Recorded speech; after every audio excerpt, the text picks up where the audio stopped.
Hello viewers, Microsoft Excel it's so easy to learn എന്ന Malayalam video tutorial സീരീസിന്റെ 8ാം ഭാഗത്തിലേക്ക് എല്ലാവർക്കും സ്വാഗതം. കഴിഞ്ഞ പാർട്ട്, അതായത് 7ാം ഭാഗം, എൻ്റെ വീഡിയോ കണ്ടവരിൽ ചിലർ ചോദിച്ചിരുന്ന സംശയങ്ങൾക്കുള്ള മറുപടിയായി ചെയ്ത ഒരു പാർട്ടായിരുന്നു. കഴിഞ്ഞ പാർട്ട് വീഡിയോ കണ്ടവരിൽ ചില ആൾക്കാർ ചോദിച്ചിരുന്ന ചോദ്യങ്ങൾക്കുള്ള മറുപടിയെല്ലാം ചേർത്തുള്ള ഒരു വീഡിയോയാണ് ഈ പാർട്ടിൽ ഉൾപ്പെടുത്തിയിരിക്കുന്നത്. ഞാൻ ഈ വീഡിയോ സീരീസ് എക്സലിൻ്റെ തുടക്കം മുതലുള്ള ഫണ്ടമെൻ്റൽ ആയിട്ടുള്ള കാര്യങ്ങൾ എക്സ്പ്ലെയിൻ ചെയ്തു പോകാം എന്നാണ് ആദ്യം വിചാരിച്ചിരുന്നതെങ്കിലും ഈ വീഡിയോ കാണുന്നവർ ചോദിക്കുന്ന ചോദ്യങ്ങൾക്ക് മറുപടി പറഞ്ഞു പോയാൽ അത് മറ്റുള്ളവർക്ക് കൂടി പ്രയോജനകരമായി തീരും എന്ന് തോന്നി. ഇതുവരെ എൻ്റെ വീഡിയോ സീരീസ് കാണാത്തവർക്ക് വേണ്ടി, അല്ലെങ്കിൽ അങ്ങനെയുള്ള ആൾക്കാരെ മനസ്സിൽ കണ്ടുകൊണ്ട് പാഠഭാഗങ്ങൾ പറഞ്ഞു പോകുന്നതിനേക്കാൾ നല്ലത് എൻ്റെ വീഡിയോ കാണുന്നവർ ചോദിക്കുന്ന ചോദ്യങ്ങൾക്കുള്ള മറുപടി അവർക്കും മറ്റുള്ളവർക്കും മനസ്സിലാകുന്ന രീതിയിൽ എക്സ്പ്ലെയിൻ ചെയ്യുന്നതാണ് കൂടുതൽ പ്രയോജനകരമായി തീരുന്നത് എന്ന് തോന്നുന്നു. കാരണം എന്നോട് ഇതുവരെ സംശയങ്ങൾ ചോദിച്ചവരെല്ലാം എക്സൽ ഉപയോഗിക്കുന്നവരും ചെറിയ രീതിയിലെങ്കിലും അവരുടെ റിയൽ ലൈഫിൽ അവർ അഭിമുഖീകരിക്കേണ്ടി വരുന്ന ബുദ്ധിമുട്ടുകളും സംശയങ്ങളുമാണ്. അതുകൊണ്ട് തന്നെ ചിലർ ചോദിക്കുന്ന ചോദ്യങ്ങൾ എക്സൽ ഫണ്ടമെന്റൽ ലെവലിൽ നിന്നും മാറി കുറച്ച് അഡ്വാൻസ് ആയ കാര്യങ്ങളുമായി ബന്ധപ്പെട്ടവയാണ്. അതുകൊണ്ട് എക്സൽ ആദ്യം ഉപയോഗിക്കുന്നവർക്ക് ഒരുപക്ഷെ അവ മനസ്സിലാക്കിയെടുക്കാൻ അല്പം ബുദ്ധിമുട്ട് തോന്നിയേക്കാം. എങ്കിലും തുടക്കക്കാർക്ക് കൂടി മനസ്സിലാകത്തക്ക രീതിയിലായിരിക്കും ഞാൻ അവയൊക്കെ എക്സ്പ്ലെയിൻ ചെയ്യാൻ ശ്രമിക്കുന്നത്. ഞാൻ എക്സ്പ്ലെയിൻ ചെയ്യുന്ന ഏതെങ്കിലും ഭാഗങ്ങളിൽ എന്തെങ്കിലും മനസ്സിലാകാതെയോ അല്ലെങ്കിൽ എന്തെങ്കിലും സംശയങ്ങളുണ്ടെങ്കിൽ എൻ്റെ വാട്സാപ്പ് നമ്പർ വഴി നിങ്ങൾക്ക് അവ വോയിസ് മെസ്സേജായി അയച്ചാൽ എനിക്ക് സമയം കിട്ടുന്ന അവസരത്തിൽ തിരിച്ചും വോയിസ് മെസ്സേജായി തന്നെ റിപ്ലൈ തരാൻ സാധിക്കും. എൻ്റെ വാട്സപ്പ് നമ്പർ 9840317111 ആണ്. അത് താഴെ ഡിസ്ക്രിപ്ഷൻ കോളത്തിൽ കൊടുത്തിട്ടുണ്ട്. ഈ പാർട്ടിൽ എക്സൽ ഫോമാറ്റിംഗ് മെത്തേഡ്സിനെ കുറിച്ചാണ് എക്സ്പ്ലെയിൻ ചെയ്യാമെന്ന് വിചാരിച്ചിരുന്നത്. ഇതിനു മുമ്പുള്ള വീഡിയോ കണ്ട ഒരാൾ എങ്ങനെയാണ് ഒരു ബാങ്ക് ചെല്ലാൻ ഫോം ട്രിപ്ലിക്കേറ്റ് ആയി എക്സലിൽ പ്രിന്റ് ചെയ്യുന്നതെന്ന് ചോദിച്ചിരുന്നു. അത് അടുത്ത വീഡിയോയിൽ ഫോമാറ്റിംഗ് മെത്തേഡ്സ് എക്സ്പ്ലെയിൻ ചെയ്യുന്നതിനോടൊപ്പം ചെയ്ത് കാണിക്കാം. ഇനി ഈ വീഡിയോയിൽ ഉൾപ്പെടുത്തിയിരിക്കുന്ന കാര്യങ്ങൾ എന്താണെന്ന് പറയാം. ഒരാൾ ചോദിച്ചത്, കുറെ അധികം ഡേറ്റ ഉള്ള ഒരു വർക്ക്ഷീറ്റിൽ ഡേറ്റ എൻ്റർ ചെയ്യുമ്പോൾ കമ്പ്യൂട്ടർ സ്ക്രീനിൽ ആ ഒരു വർക്ക്ഷീറ്റിൻ്റെ ഹെഡിങ് സ്ക്രീനിൽ നിലനിർത്തിക്കൊണ്ട് ഡേറ്റ ഹൊറിസോണ്ടലായോ വെർട്ടിക്കലായോ എൻ്റർ ചെയ്യുന്നത് എങ്ങനെ? ഇനി മറ്റൊരാൾ ചോദിച്ചത്, ഒരു പർട്ടിക്കുലർ റോ അല്ലെങ്കിൽ സെൽ ഒരു പ്രത്യേക കണ്ടീഷൻ സാറ്റിസ്ഫൈ ചെയ്തുകൊണ്ട് ഹൈലൈറ്റ് ചെയ്യുന്നത് എങ്ങനെ? ഈ ഒരു പാർട്ട് കണ്ടു കഴിയുമ്പോൾ നിങ്ങൾക്ക് ഇവർ ചോദിച്ച കാര്യങ്ങൾ എന്താണെന്നും അവ എങ്ങനെയാണ് എക്സലിൽ ചെയ്യുന്നതെന്നും മനസ്സിലാകും. അപ്പോൾ ഇനി നമുക്ക് അത് എങ്ങനെയാണ് ചെയ്യുന്നതെന്ന് കണ്ട് മനസ്സിലാക്കാം. ഇനി എങ്ങനെയാണ് ഒരു എക്സൽ വർക്ക്ഷീറ്റിൽ ഹെഡിങ് ഫ്രീസ് ചെയ്ത് നമുക്ക് സ്ക്രോൾ ചെയ്യുന്നതെന്ന് നോക്കാം. കഴിഞ്ഞ പാർട്ടിൽ ഉപയോഗിച്ച അതേ ഒരു എക്സസൈസ് തന്നെയാണ് ഞാൻ ഇവിടെ ഉപയോഗിച്ചിരിക്കുന്നത്. ഇവിടെ നമുക്ക് ജനുവരി, ഫെബ്രുവരി, മാർച്ച്, ഏപ്രിൽ, മെയ്, വീണ്ടും ഇങ്ങോട്ട് ഡേറ്റ ഉണ്ടെന്ന് വിചാരിക്കുക. ഇങ്ങനെ നമ്മൾ റൈറ്റിലോട്ട് സ്ക്രോൾ ചെയ്യുമ്പോൾ ഈ ഭാഗം മറഞ്ഞു പോകും. അത് കാരണം ഡേറ്റ എൻ്റർ ചെയ്യുന്ന ഒരാൾക്ക് ഇത് വളരെ ബുദ്ധിമുട്ടായിരിക്കും, ഇങ്ങനെ ഹൊറിസോണ്ടലായി ഡേറ്റ എൻ്റർ ചെയ്ത് പോകുന്നതിന്. അതുപോലെ തന്നെ താഴോട്ട് ഡേറ്റ എൻ്റർ ചെയ്ത് വരുമ്പോഴും ഇങ്ങനെ എൻ്റർ ചെയ്ത് പോകുമ്പോൾ ആ ഹെഡിങ് അങ്ങ് മുകളിലോട്ട് പോകും. ഒരാൾ ചോദിച്ചിരുന്നത് ഇതാണ്, ഇങ്ങനെ വരുന്ന സന്ദർഭങ്ങളിൽ ഈ ഹെഡിങ് ഇവിടെ ഫ്രീസ് ആയിട്ട് നിന്ന് കഴിഞ്ഞാൽ താഴോട്ട് പോകുമ്പോൾ ആ ഹെഡിങ് എപ്പോഴും സ്ക്രീനിൽ കാണണം. അതിനാണ് സ്ക്രീൻ ഫ്രീസിംഗ് എന്ന് പറയും. ഈ ഒരു കമാൻഡ് നേരത്തെ ഞാൻ പല വീഡിയോസിലും പറഞ്ഞിട്ടുണ്ട്. കീബോർഡ് ഷോർട്ട്കട്ടിനെ കുറിച്ച് കുറേ വീഡിയോസ് ഞാൻ അപ്ലോഡ് ചെയ്തിട്ടുണ്ടായിരുന്നു. അതുപോലെ വി ലുക്കപ്പ് ഫംഗ്ഷൻ, അങ്ങനെ കുറേ ഒരു ഏകദേശം 30ഓളം വീഡിയോസ് എൻട്രി ചെയ്തിട്ടുണ്ട്. അതെല്ലാം നിങ്ങളൊന്ന് നോക്കിക്കഴിഞ്ഞാൽ കുറേ കാര്യങ്ങൾ നിങ്ങൾക്ക് മനസ്സിലാക്കാൻ പറ്റും. പ്രത്യേകിച്ചും ഷോർട്ട് കട്ട് കീസ് ഞാൻ മിക്കവാറും എല്ലാ ഷോർട്ട് കട്ട് കീസും ആ ഒരു സീരീസിൽ പറഞ്ഞിട്ടുണ്ട്. ഹെഡിങ് എങ്ങനെയാണ് ഫ്രീസ് ചെയ്യുന്നതെന്ന് നോക്കാം. അതിനുമുമ്പ് ഞാൻ ആദ്യം ഇവിടുത്തെ 2 ലൈൻ ഡിലീറ്റ് ചെയ്യാം. ഓൾട്ട് EDR എന്ന് കൊടുത്ത് എൻ്റർ പ്രസ് ചെയ്തപ്പോൾ അത് ഡിലീറ്റ് ആയി. വീണ്ടും F4 പ്രസ് ചെയ്തപ്പോൾ ആ ലൈനും ഡിലീറ്റ് ആയി. അപ്പോൾ ഇവിടെ എന്തായി, ഇവിടെ റോ -10 എന്നാക്കി. അതുകൊണ്ട് ഞാൻ അതിന് F2 പ്രസ് ചെയ്ത് ഇവിടെ 1ാമത്തെ ലൈനിൽ നിന്നാണ് ഇത് മാറ്റിയതിന് ശേഷം വീണ്ടും ഇവിടെ ഡബിൾ ക്ലിക്ക് ചെയ്ത് കഴിഞ്ഞാൽ ആ ഫോമിൽ അപ്ഡേറ്റ് ചെയ്ത് വരും. അങ്ങനെ സീരിയൽ നമ്പർ അപ്ഡേറ്റ് ചെയ്തു. ഇപ്പോൾ ഈ ഹെഡിങ് എല്ലാം ടോപ്പിലാണ് നിൽക്കുന്നത്. ഇതെപ്പോഴും നമുക്കിവിടെ ഫ്രീസായി നിൽക്കണമെന്ന് വിചാരിക്കുക. അങ്ങനെയാണെങ്കിൽ ഞാൻ അതിനു മുമ്പ് ഹെഡിങ് എല്ലാം ബോൾഡ് ആക്കാം. അതിന് മറ്റൊരു ഷോർട്ട് കട്ട് ഞാൻ പറയാം. ഷിഫ്റ്റും കൺട്രോളും കീയും പ്രസ് ചെയ്ത് റൈറ്റ് ആരോ പ്രസ് ചെയ്ത് കഴിഞ്ഞാൽ ഒരുമിച്ച് ആ ഒരു ഏരിയ നമുക്ക് സെലക്ട് ചെയ്യാൻ പറ്റും. അതിനുശേഷം കൺട്രോൾ B കൊടുത്താൽ മതി. അപ്പോൾ അതെല്ലാം ബോൾഡായി. അപ്പോൾ ഞാൻ ഇപ്പോൾ പറഞ്ഞ ഒരു ഷോർട്ട് കട്ട് വളരെ യൂസ്ഫുൾ ആണ്. ഷിഫ്റ്റും കൺട്രോളും പ്രസ് ചെയ്ത് ഡൗൺ ആരോ പ്രസ് ചെയ്യുകയാണെങ്കിൽ ആ ഒരു കോളം സെലക്ട് ആവും. നമ്മൾ എവിടെ നിന്നാണോ ചെയ്യുന്നത്, ഇവിടെ നിന്നും ഷിഫ്റ്റും കൺട്രോൾ കീയും ഡൗൺ ആരോയും പ്രസ് ചെയ്തതിന് ശേഷം റൈറ്റ് ആരോ പ്രസ് ചെയ്യുകയാണെങ്കിൽ ആ ഏരിയ സെലക്ട് ആവും. ഇത് ഫുള്ളും സെലക്ട് ചെയ്യണമെങ്കിൽ ഇവിടെ നിന്ന് ഷിഫ്റ്റും കൺട്രോളും പ്രസ് ചെയ്ത് ഡൗൺ ആരോ പ്രസ് ചെയ്തതിന് ശേഷം ഒരു റൈറ്റ് ആരോ പ്രസ് ചെയ്ത് കഴിഞ്ഞാൽ അത് ഫുള്ളായിട്ട് സെലക്ട് ചെയ്യാം. വളരെ യൂസ്ഫുൾ ആയിട്ടുള്ള ഒരു ഷോർട്ട് കട്ട് കീ ആണ്. നിങ്ങളത് പ്രത്യേകം നോട്ട് ചെയ്ത് വെക്കുക. ഷിഫ്റ്റ് കൺട്രോൾ ഡൗൺ ആരോ ഇത് ഒരുമിച്ച് പ്രസ് ചെയ്യണം. ഷിഫ്റ്റ് കൺട്രോൾ ഡൗൺ ആരോ അല്ലെങ്കിൽ റൈറ്റ് ആരോ കീസ്. അപ്പോൾ ഇവിടെ നമുക്ക് ഡേറ്റ കുറച്ച് കൂടുതൽ എൻ്റർ ചെയ്യണമെങ്കിൽ ഞാൻ ഒരു കാര്യം ചെയ്യാം. ഈ ഒരു ഡേറ്റ തന്നെ ഇതിൻ്റെ തന്നെ ഒരു കോപ്പി താഴോട്ട് എടുക്കാം. അപ്പോൾ ഞാൻ നേരത്തെ പറഞ്ഞ പോലെയാണെങ്കിൽ ഷിഫ്റ്റ് ഡൗൺ ആരോ പ്രസ് ചെയ്തു, റൈറ്റ് ആരോ പ്രസ് ചെയ്തു, കൺട്രോൾ സി കൊടുത്തതിന് ശേഷം ഇവിടെ വന്നതിന് ശേഷം ജസ്റ്റ് എൻ്റർ പ്രസ് ചെയ്ത് കഴിഞ്ഞാൽ അതിൻ്റെ ഒരു ഡ്യൂപ്ലിക്കേറ്റ് വന്നു. അപ്പോൾ കുറച്ച് കൂടുതൽ ഡേറ്റ വന്നു. വേണമെങ്കിൽ കുറച്ചുകൂടെ കൂടുതൽ എടുക്കാം ഡേറ്റ. അപ്പോൾ ഷിഫ്റ്റ് ഡൗൺ ആരോ പ്രസ് ചെയ്തതിന് ശേഷം റൈറ്റ് ആരോ പ്രസ് ചെയ്തു, കൺട്രോൾ സി പ്രസ് ചെയ്തതിന് ശേഷം ഇവിടെ വന്ന് ഒന്നുകിൽ കൺട്രോൾ വി അല്ലെങ്കിൽ എൻ്റർ പ്രസ് ചെയ്താൽ മതി.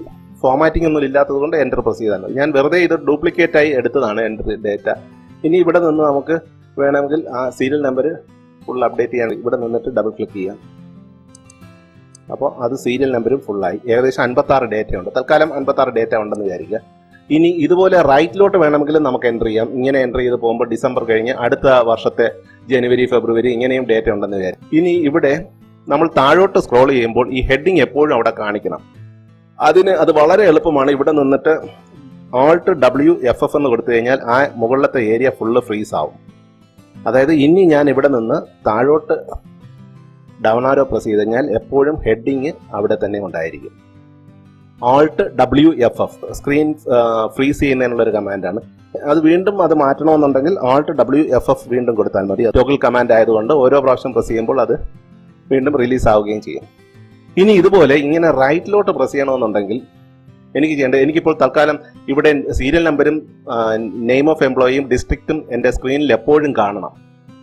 എങ്കിൽ മാത്രമേ എനിക്ക് റൈറ്റിലോട്ട് ഡേറ്റ എൻ്റർ ചെയ്യാൻ പറ്റുള്ളൂ. അങ്ങനെയാണെങ്കിൽ ഞാൻ അവിടെ വന്നതിന് ശേഷം ഈ ജനുവരിയുടെ താഴെ വന്നതിന് ശേഷം Alt WFF എന്ന് കൊടുക്കുമ്പോൾ അത്രയും ഭാഗം ഫ്രീസ് ആവും. അതായത് ഈ കാണുന്ന ലൈൻ, ഈ സ്ക്രീനിൻ്റെ ഈ ഒരു ഏരിയയും മുകളിൽ കാണുന്ന ഈ ഏരിയയും ഫ്രീസ് ആണ്. അപ്പോൾ അങ്ങനെയാണെങ്കിൽ ഞാൻ ഇനി റൈറ്റിലോട്ട് പ്രസ് ചെയ്യുമ്പോൾ എപ്പോഴും നെയിം ഓഫ് എംപ്ലോയി, ഡിസ്ട്രിക്ട് ഇതെപ്പോഴും ഇവിടെ കാണാൻ പറ്റും. അപ്പോൾ ഇനി അങ്ങോട്ട് ഡേറ്റ എൻ്റർ ചെയ്യാൻ എളുപ്പമായിരിക്കും. ഈ രീതിയിൽ എൻ്റർ ചെയ്ത് പോകാം. അതുപോലെ തന്നെ താഴോട്ട് പോവുകയാണെങ്കിൽ ഇതുപോലെ ആ മുകളിലത്തെ ഭാഗം എപ്പോഴും ഫ്രീസ് ആയിരിക്കും. ഞാനിത് വളരെ വിശദമായി നേരത്തെ ഏതോ ഒരു വീഡിയോയിൽ ഇതിനെപ്പറ്റി പറഞ്ഞിട്ടുണ്ട്. കൂടുതൽ വിശദമായി അറിയണമെന്നുള്ളവർക്ക് ആ വീഡിയോ കണ്ടു കഴിഞ്ഞാൽ മനസ്സിലാകും. ഇനി ഈ ഒരു വർക്ക്ഷീറ്റിൽ ഒരു പർട്ടിക്കുലർ കണ്ടീഷൻ സാറ്റിസ്ഫൈ ചെയ്യുന്ന രീതിയിൽ ഒരു റെക്കോർഡ് ഹൈലൈറ്റ് ചെയ്യുന്നത് എങ്ങനെയാണെന്ന് നോക്കാം. നമുക്ക് ഈ ഒരു ടേബിളിൽ ഇവിടെ ഡ്യൂപ്ലിക്കേറ്റ് റെക്കോർഡ്സ് ഉണ്ട്. ട്രിവാൻഡ്രം, കൊല്ലം, ആലപ്പുഴ, ട്രിവാൻഡ്രം, കൊല്ലം, എറണാകുളം ഈ രീതിയിൽ കുറേ റെക്കോർഡ്സ് ഉണ്ട്. നമുക്കിപ്പോൾ ട്രിവാൻഡ്രത്തുള്ളവരുടെ മാത്രം റെക്കോർഡ്സ് ഒന്ന് ഹൈലൈറ്റ് ചെയ്യണം. ഇപ്പോൾ നമുക്ക് ഹൈലൈറ്റ് ചെയ്യണമെങ്കിൽ ഇപ്പോൾ നമുക്കറിയാവുന്ന ഇത് വെച്ചിട്ട് ഇങ്ങനെ പിടിച്ച് ഇവിടെ വേണമെങ്കിൽ ഒരു ബാക്ക്ഗ്രൗണ്ട് കളർ മാറ്റാം, ലൈറ്റ് കളർ. ഈ രീതിയിൽ അടുത്ത ട്രിവാൻഡ്രം കണ്ടുപിടിക്കണം. ഇങ്ങനെ F4 പ്രസ് ചെയ്താൽ മതി. അത് ഇങ്ങനെ ഈ രീതിയിൽ ഓരോന്നും ഹൈലൈറ്റ് ചെയ്യാൻ പറ്റും. പക്ഷേ ഇത് വളരെ ബുദ്ധിമുട്ടാണ്. നമുക്ക് ഒരു ഓട്ടോമാറ്റിക്കായിട്ട് ഇങ്ങനെ ഒരു പർട്ടിക്കുലർ, അതായത് ഒരു ഡിസ്ട്രിക്റ്റ്, ട്രിവാൻഡ്രം ഡിസ്ട്രിക്റ്റിലുള്ളവരുടെ റെക്കോർഡ്സ് മാത്രം ഹൈലൈറ്റ് ചെയ്യണം, അല്ലെങ്കിൽ കൊല്ലം ഡിസ്ട്രിക്റ്റിൽ മാത്രമുള്ള റെക്കോർഡ്സ് എല്ലാം ഹൈലൈറ്റ് ചെയ്യണം. ആ രീതിയിലൊന്ന് ചെയ്യണമെങ്കിൽ എങ്ങനെ ചെയ്യാമെന്ന് നോക്കാം. ഇതാണ് രണ്ടാമത് ഒരാൾ ചോദിച്ചിരുന്നത്. അപ്പോൾ ഇതുപോലത്തെ സിമിലർ സിറ്റുവേഷൻ വരികയാണെങ്കിൽ നിങ്ങൾക്കെല്ലാം ഞാൻ ഇനി പറയാൻ പോകുന്ന മെത്തേഡ് യൂസ് ചെയ്യാം. പക്ഷേ ഇതിൽ കുറച്ച് അഡ്വാൻസ്ഡ് ആയിട്ടുള്ള കുറച്ച് കാര്യങ്ങളുണ്ട്. അതിൽ മിക്കവാറും ഞാൻ നേരത്തെയുള്ള വീഡിയോസിൽ അതൊക്കെ പറഞ്ഞിട്ടുണ്ട്. അപ്പോൾ അത് ഫോളോ ചെയ്യാൻ ബുദ്ധിമുട്ട് തോന്നുന്നവർ എൻ്റെ പഴയ വീഡിയോസ് ഒന്ന് കണ്ടു കഴിഞ്ഞാൽ അത് ക്ലിയർ ആയിട്ട് മനസ്സിലാവും. ഇവിടെ ഞാനൊരു സെലക്ഷൻ എന്നുള്ള ഒരു രീതിയിൽ ഒരു ഹെഡിങ് എഴുതാം. സെലക്ഷൻ, കൺട്രോൾ B കൊടുത്തു, Alt HAC സെൻട്രലൈസ് ചെയ്തു. ഇവിടെ നമ്മൾക്കൊരു സെലക്ഷൻ ലിസ്റ്റ് ഉണ്ടാക്കാം. അപ്പോൾ സെലക്ഷൻ ലിസ്റ്റ് എന്ന് പറയുമ്പോൾ അതിനകത്ത് ഈ ഒരു കോളത്തിലെ യുണീക്ക് വാല്യൂസ് ആയിരിക്കും വേണ്ടത്. അതായത് ട്രിവാൻഡ്രം, കൊല്ലം, ആലപ്പുഴ, എറണാകുളം, അങ്ങനെ അതിനകത്തുനിന്ന് യുണീക്ക് ലിസ്റ്റ് മാത്രം ഇവിടെ എടുക്കേണ്ടി വരും. അതെങ്ങനെയാണ് ചെയ്യുന്നതെന്ന് നോക്കാം. അപ്പോൾ അതിനാദ്യം ചെയ്യുന്നത് ഈ ഒരു കോളം, അതായത് ഇതിനകത്തുനിന്ന് ഡ്യൂപ്ലിക്കേറ്റ് നമ്മൾ റിമൂവ് ചെയ്ത് മറ്റൊരു ഷീറ്റിലേക്ക് കൊണ്ടുപോയി എടുക്കും. ഈ ഒരു കോളത്തിനെ കോപ്പി ചെയ്ത് അതിൽ നിന്നും ഡ്യൂപ്ലിക്കേറ്റ്സ് എല്ലാം റിമൂവ് ചെയ്ത് കഴിയുമ്പോൾ എല്ലാ യുണീക്ക് വാല്യൂസും വരും. അതെങ്ങനെയാണെന്ന് നോക്കാം. അതിനാദ്യം ചെയ്യേണ്ടത്, ഇപ്പോൾ നമുക്ക് ഇവിടെ നിന്നും കൺട്രോൾ ഷിഫ്റ്റ് ഡൗൺ ആരോ പ്രസ് ചെയ്ത് കഴിഞ്ഞാൽ ഈ ഒരു കോളം കംപ്ലീറ്റ് സെലക്ട് ആയി, മുകളിൽ നിന്നും താഴെ വരെ സെലക്ട് ആയിട്ടുണ്ട്. ഞാൻ ചെയ്യേണ്ടത് കൺട്രോൾ C കൊടുക്കുക. അപ്പോൾ അത് കോപ്പി, ടെമ്പററി ക്ലിപ്പ് ബോർഡിലേക്ക് അത് കോപ്പിയായി. അതിനുശേഷം ഇതിനെ അടുത്ത ഷീറ്റിലേക്ക് കൊണ്ടുവരണം. അത് നമുക്ക് ഷോർട്ട് കട്ട് കീ അറിയാം. കൺട്രോൾ പേജ് ഡൗൺ കൊടുത്തു കഴിഞ്ഞാൽ അടുത്ത ഷീറ്റിൽ വന്നു കഴിഞ്ഞു. അവിടെ നിന്ന് ഞാൻ ഇവിടെ വെച്ചിട്ട് കൺട്രോൾ V കൊടുത്തു കഴിഞ്ഞാൽ അതവിടെ പേസ്റ്റ് ആവും. എസ്കേപ്പ് കീ കൊടുത്താൽ മതി. ഇപ്പോൾ അവിടെയുള്ള ഡേറ്റ എല്ലാം ഇപ്പുറത്ത് കോപ്പി ചെയ്തു. ആ ഒരു കോളം ഫുള്ളായി ഇവിടെ കോപ്പി ചെയ്തു. ഇനി നമുക്ക് ചെയ്യേണ്ട ഇതിനകത്ത് നിന്നും ഡ്യൂപ്ലിക്കേറ്റ്സ് റിമൂവ് ചെയ്യണം. ഇപ്പോൾ ഡ്യൂപ്ലിക്കേറ്റ്സ് റിമൂവ് ചെയ്യാൻ ഈ കോളം ഞാൻ വീണ്ടും സെലക്ട് ചെയ്യാൻ ഷിഫ്റ്റ് കൺട്രോൾ ഡൗൺ ആരോ കൊടുത്തു. ഡ്യൂപ്ലിക്കേറ്റ് സെലക്ട് ചെയ്യാനുള്ള ഒരു ഷോർട്ട് കട്ട് കീ ഞാൻ നേരത്തെ പറഞ്ഞിട്ടുണ്ട്. ഷോർട്ട് കട്ട് കീ എന്ന് പറയുന്നത് Alt+AM കൊടുത്താൽ മതി. Alt+AM ആൾട്ട് പ്രസ് ചെയ്തതിന് ശേഷം എയും എമ്മും പ്രസ് ചെയ്യുമ്പോൾ ഇങ്ങനെ ഒരു ഡയലോഗ് ബോക്സ് വരും. ഇവിടെ ചോദിക്കുന്നത് ഹെഡർ ഉണ്ടോ എന്ന്. ഹെഡർ ഇല്ല നമ്മുടെ കയ്യിൽ, അതുകൊണ്ട് കോളം ഡി ആണ് ഡ്യൂപ്ലിക്കേറ്റ് എടുക്കേണ്ടത്. ജസ്റ്റ് ഓക്കെ കൊടുത്താൽ മതി. അപ്പോൾ അതിനകത്തുനിന്നും യുണീക്കായിട്ട് 6 വാല്യൂ എടുത്തു വന്നു. അതായത് ട്രിവാൻഡ്രം, കൊല്ലം, ആലപ്പുഴ, എറണാകുളം, തൃശ്ശൂർ, പാലക്കാട്. ഞാൻ വീണ്ടും പഴയ റെക്കോർഡിൽ പോകാം. ഇപ്പോൾ ചിലർക്കെങ്കിലും ഒരു സംശയം തോന്നി ഇവിടെ നിന്ന് എന്തുകൊണ്ട് അത് ഡ്യൂപ്ലിക്കേറ്റ് എടുത്തില്ല എന്ന്. ഇവിടെ നിന്ന് ഡ്യൂപ്ലിക്കേറ്റ് എടുത്താലുള്ള പ്രശ്നം ബാക്കി ഇതിനകത്തുള്ള ബാക്കി വാല്യൂസ് എല്ലാം ഡിലീറ്റ് ആയി പോകും. അതുകൊണ്ടാണ് നമ്മൾ ഈ ഒരു കോളത്തിനെ കോപ്പി ചെയ്ത് അടുത്ത ഷീറ്റിൽ കൊണ്ടുവന്ന് അവിടെ വെച്ച് റിമൂവ് ചെയ്തത്. ഇതേ ഷീറ്റിൽ തന്നെ ചെയ്യാൻ പറ്റില്ല. ചെയ്തു കഴിഞ്ഞാലുള്ള കുഴപ്പം ഇതിനകത്ത് ആ ഒരു റെക്കോർഡ് എല്ലാം ഡിലീറ്റ് ആയി പോകും. ഇവിടെ നിന്ന് തന്നെ വേണമെങ്കിൽ ഞാനിപ്പോൾ കാണിക്കാം. Alt+AM. അപ്പോൾ ഇവിടെ ചോദിക്കുന്നുണ്ട് expand selection or continue with the current selection. ഞാനിപ്പോൾ എക്സ്പാൻഡ് ചെയ്യാൻ പറഞ്ഞു കഴിഞ്ഞാൽ ഇത് കംപ്ലീറ്റ് എല്ലാം എക്സ്പാൻഡ് ആയി പോകും. Continue with the current selection കൊടുത്തിട്ട് റിമൂവ് ഡ്യൂപ്ലിക്കേറ്റ്സ് എന്ന് കൊടുത്തു കഴിഞ്ഞാൽ ഓക്കെ കൊടുത്താൽ ആ കോളത്തിൽ കണ്ട എല്ലാം റിമൂവ് ആയി പോകും. അതുകൊണ്ടാണ് ഞാൻ അത് ഇവിടെ ചെയ്യാതിരുന്നത്. കൺട്രോൾ Z കൊടുക്കാം. അപ്പോൾ ഇത്രയും കാര്യങ്ങൾ മനസ്സിലായല്ലോ. അടുത്ത ഷീറ്റിൽ വന്നു, കൺട്രോൾ പേജ് ഡൗൺ കൊടുത്താൽ അടുത്ത ഷീറ്റിൽ നമുക്ക് യുണീക്ക് വാല്യൂ കിട്ടി. ഇനി ഈ ഞാൻ ചെയ്യാൻ പോകുന്നത് ഇത്രയും ഇതാണ് നമുക്ക് ആ ഒരു കോളത്തിലുള്ള യുണീക്ക് ആയിട്ടുള്ള ലിസ്റ്റ്. ഇത് ഞാൻ ഇവിടെ കൊണ്ടുവന്ന് ഒരു ഡ്രോപ്പ് ഡൗൺ ലിസ്റ്റ് ഉണ്ടാക്കാം. ഇവിടെ ഒരു ഡ്രോപ്പ് ഡൗൺ ലിസ്റ്റ് ഉണ്ടാക്കാൻ വേണ്ടി ചെയ്യേണ്ടത് ആദ്യം ഡേറ്റ ടാബിൽ വരണം. ഇവിടെ ഡേറ്റ ടാബിലാണ് നമ്മൾ നിൽക്കുന്നത്. ഡേറ്റ ടാബിൽ നിന്നും ഡാറ്റ വാലിഡേഷൻ സെലക്ട് ചെയ്യുക. ഈ വാലിഡേഷനെ കുറിച്ചും എനിക്ക് തോന്നുന്നു ഞാൻ നേരത്തെ പറഞ്ഞിട്ടുണ്ട്. ഇല്ലെങ്കിൽ ഞാൻ ഇനി കുറച്ച് ഡീറ്റെയിൽഡ് ആയിട്ട് അടുത്ത് വരുന്ന എക്സസൈസിൽ അതിനെക്കുറിച്ച് പറയാം. എവിടെയോ ഞാൻ യൂസ് ചെയ്തിട്ടുണ്ടെന്നാണ് എൻ്റെ ഒരു ഓർമ്മ. എങ്കിലും ഞാൻ എന്തായാലും നിങ്ങൾ ഈ കാര്യത്തിലെല്ലാം സംശയമുള്ളവർ എൻ്റെ പഴയ വീഡിയോസ് ഞാൻ താഴെ കൊടുത്തിരിക്കുന്ന ലിങ്ക് നോക്കി പഴയ വീഡിയോസ് ഒന്ന് കണ്ടു കഴിഞ്ഞാൽ കുറേ കാര്യങ്ങൾ മനസ്സിലാക്കാൻ പറ്റും. കാരണം അല്ലെങ്കിൽ ഇതെല്ലാം റിപ്പീറ്റ് ആയിക്കൊണ്ടിരിക്കും. അപ്പോൾ ഞാൻ ഇവിടെ നിന്നും ഡാറ്റ വാലിഡേഷനിൽ വന്നിട്ട് എനി വാല്യൂ എന്നുള്ളത് മാറ്റിയിട്ട് ലിസ്റ്റ് ആക്കുക. ലിസ്റ്റ് എന്ന് കൊടുത്തു. ലിസ്റ്റ് കൊടുക്കുമ്പോൾ ഇവിടെ ചോദിക്കുന്നു ഇവിടെ കാണിക്കേണ്ട ലിസ്റ്റ് എവിടെ നിന്ന് എടുത്തിട്ട് വരണം, സോഴ്സ് എവിടെയാണ്. സോഴ്സ് എന്ന് പറയുമ്പോൾ ഞാൻ ഇവിടെ ഇതിലൊന്ന് ക്ലിക്ക് ചെയ്തതിന് ശേഷം കൺട്രോൾ പേജ് ഡൗൺ കൊടുത്താൽ അടുത്ത ഷീറ്റിൽ വരും. അവിടെ വന്ന് ഞാൻ ഈ ലിസ്റ്റ് കാണിച്ചു കൊടുക്കണം. ഇവിടെ മുതൽ മൗസ് പ്രസ് ചെയ്ത് ഡ്രാഗ് ചെയ്ത് പിടിച്ചാൽ മതി. പ്രസ് ചെയ്തതിന് ശേഷം വീണ്ടും ഇതിൽ ക്ലിക്ക് ചെയ്യുമ്പോൾ അത് പഴയ സ്ഥലത്ത് വരും. അതായത് ഇവിടെ ഒരു ലിസ്റ്റ് പ്രിപ്പയർ ചെയ്യണം. ലിസ്റ്റിന് വേണ്ട ഡാറ്റയുടെ സോഴ്സ് എന്ന് പറയുന്നത് ഈ ഷീറ്റിൽ നിന്നും എടുക്കാനാണ്. ഷീറ്റ് 3 എന്നുള്ള ഈ ഷീറ്റിൽ നിന്നും ഈ ഭാഗം ഇവിടെ സെലക്ട് ചെയ്യുക. ഓക്കെ കൊടുത്തു കഴിഞ്ഞാൽ ഇവിടെ ഇപ്പോൾ ഒരു ലിസ്റ്റ് ഫോമായി കാണും. ഇവിടെ മൗസ് കൊണ്ടുവരുമ്പോൾ അവിടെ ഒരു ലിസ്റ്റ് വരും. അതിനകത്ത് ആ ലിസ്റ്റ് എല്ലാം സെലക്ട് ആവും. അപ്പോൾ ഞാനിപ്പോൾ ഉദ്ദേശിക്കുന്നത് ഇവിടെ ട്രിവാൻഡ്രം പ്രസ് ചെയ്യുമ്പോൾ ഈ ഒരു ടേബിളിൽ ട്രിവാൻഡ്രം എവിടെയൊക്കെ ഉണ്ടോ അതെല്ലാം ഹൈലൈറ്റ് ചെയ്യണം.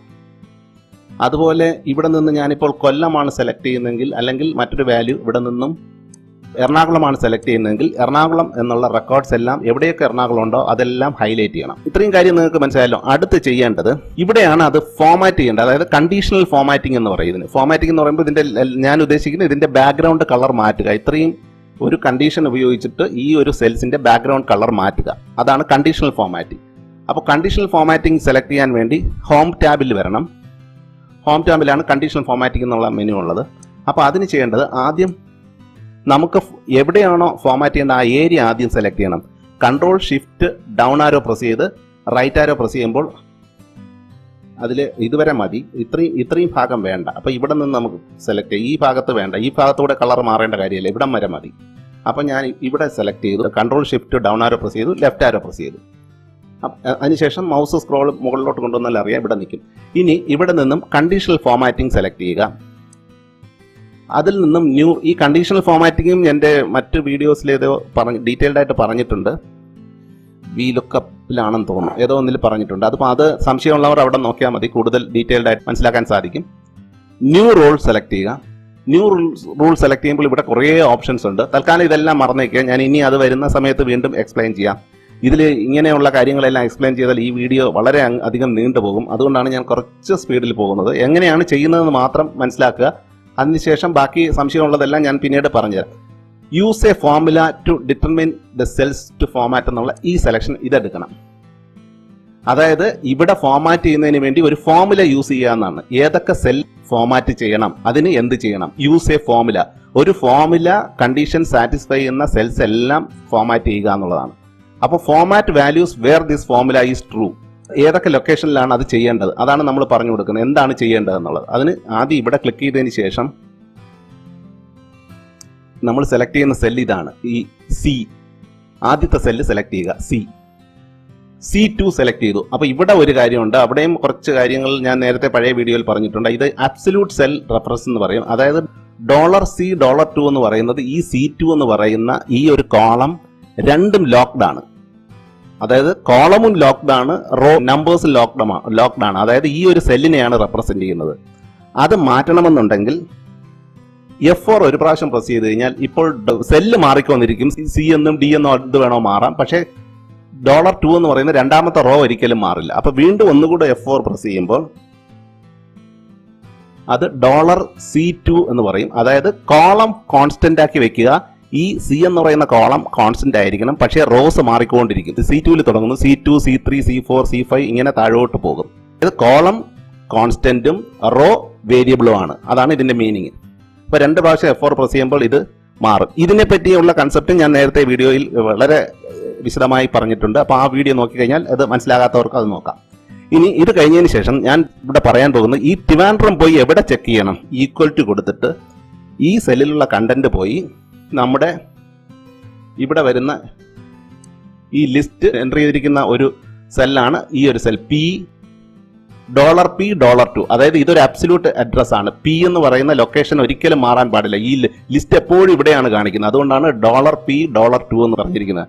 അതായത് P എന്നുള്ള കോളം ലോക്ക്ഡ് ആണ്, അതിന്റെ റോയും ലോക്ക്ഡ് ആണ്. P2 എന്ന് പറയുന്നത് ഒരിക്കലും മാറില്ല. അപ്പൊ എപ്പോഴും ആദ്യത്തെ പ്രാവശ്യം C2 പോയിട്ട് ഇവിടെ ഉണ്ടോ എന്ന് നോക്കും, C3 പോയി ഇവിടെ ഉണ്ടോ എന്ന് നോക്കും, C4 ഇവിടെ ഉണ്ടോ എന്ന് നോക്കും. ഇങ്ങനെ ഈ കോളത്തിലുള്ള ഓരോ റെക്കോർഡും ഈ ഒരു അബ്സല്യൂട്ട് പൊസിഷൻ, അതായത് $P $2 എന്ന് പറയുമ്പോൾ ആ പൊസിഷൻ മാറുന്നില്ല. 2 സ്ഥലത്തും ഡോളർ ഇട്ട് അത് ലോക്ക് ചെയ്തിരിക്കുകയാണ്.